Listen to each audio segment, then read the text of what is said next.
Você já trabalhou no serviço público de atendimento de saúde mental e uma noite recebeu a visita da Janis Joplin. Foi verdade. Como que foi isso? Então, aí é que é o problema, né? O duro vai ser o pessoal acreditar. Eu sei, vai ser difícil, mas vai ser complicado, porque eu também tive dificuldade. Essa história é uma história curiosa. Eu morava num apartamento de 30 metros quadrados, né?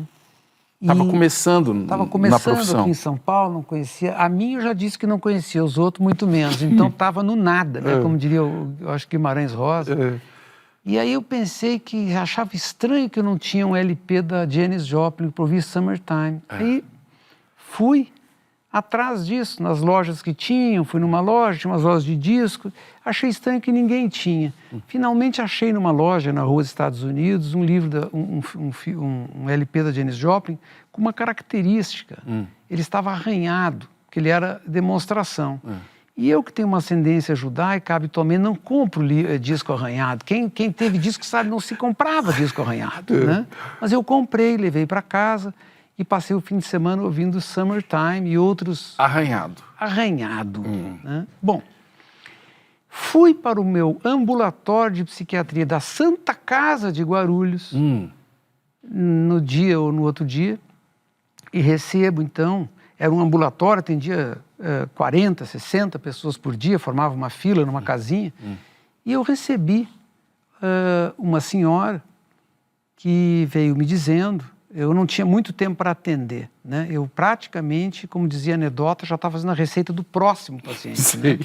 Mas ela me disse que estava tendo alucinações, ela não disse com essa palavra, que ela viu uma mulher de cabelo vermelho que repetidas vezes queria que ela fosse para um cemitério procurar uma cova. Bom, vocês imaginam que eu tinha uma quantidade enorme de gente procurando cova e outras coisas naquela época, muita alucinação e tal.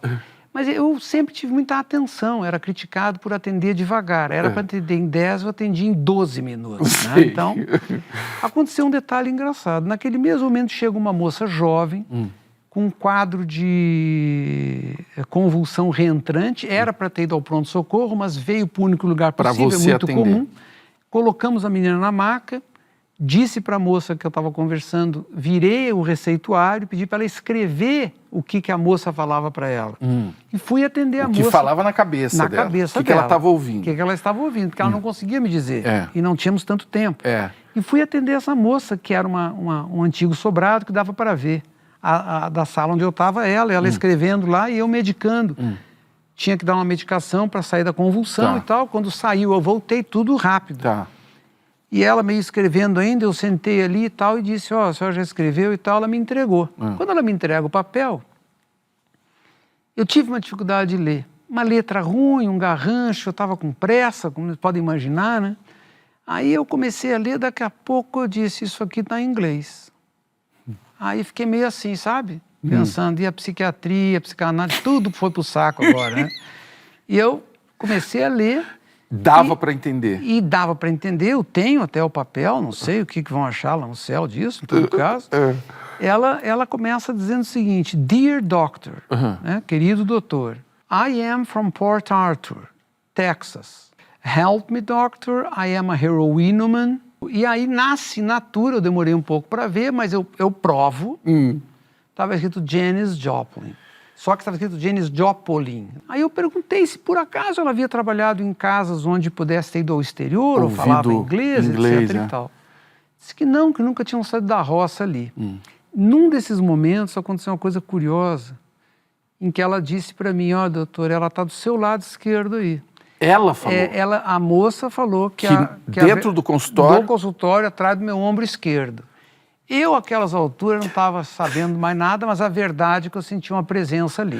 Eu sei que o CRM, todo mundo vai ficar tenso. Não, todo mundo que ouviu tudo o que você falou até agora. Então, aí isso é que eu digo. Quando eu falei que é para não ter certeza, ninguém acreditou. Né? Agora está resolvido. Né? Eu, inclusive, agora vocês me perdoem, todo mundo me perdoa, eu mandei ela para um cara que eu conhecia, que é um muito bom psiquiatra e espírita, e era muito amigo da filha, do filho o Gasparito. O Gasparito, Ele trabalhava você com ele. encaminhou Encaminhei. a mulher para ele. Não mediquei, porque entre outras coisas que eu falei para vocês, ela me disse que os remédios que os outros davam para ela só deixavam ela com mais sono. Olha só. Então agora complicou. Que coisa. E aí, como que terminou? Terminou de uma forma curiosa. O Gasparito me avisou que num dia tal eu deveria acender uma vela, que haveria uma reza em que ela teria a alma dela encaminhada para o lugar adequado, que ela morreu numa overdose, estava perdida. Né? E eu, no meio da psiquiatria, psicanálise e tal, ele queria que eu desenvolvesse uma coisa, uma capacidade minha. E eu disse para ele, olha, Gasparito, se eu tivesse que desenvolver, eu estava aí. Ela veio aqui para Guarulhos, então cada um fica no seu canto. Cada um no seu quadrado. Aí ele foi feita a reza, a vela, e o surpreendente, eu mais ou menos queria que acontecesse, mas aconteceu, eu esqueci, um mês depois me entra essa senhora. No consultório? No consultório, para agradecer, e infelizmente, para os meus colegas, né, que só querem falar umas coisas, era outra pessoa. Ela era outra pessoa. Ela falou que tinha resolvido o problema. Ela agradeceu, não entrou em muitos detalhes, mas disse que resolveu o problema e que a moça não estava mais procurando covas. Meu Deus, tinha parado de falar na cabeça dela. Tinha parado. Por isso que eu digo para vocês, cuidado de ter certeza.